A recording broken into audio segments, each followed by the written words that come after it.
Casimero, kahit walang sugal, ang malaga may itaas ko ang bandila ng Pilipinas. Ayon kay angas ng Pinas General Cuadro Alas Casimero na wag na daw pumusta ang mga hindi sugarol. Ang importante daw ay manalo tayo sa laban.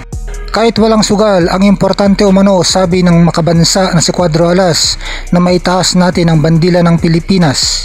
Kapag tinalo ni Cuadro Alas ang Amerikano na tubong Mexico Saul Sanchez sa Japan sa October 13, lalo sa dominanting paraan ay itataas na naman ang bandila ng Pilipinas.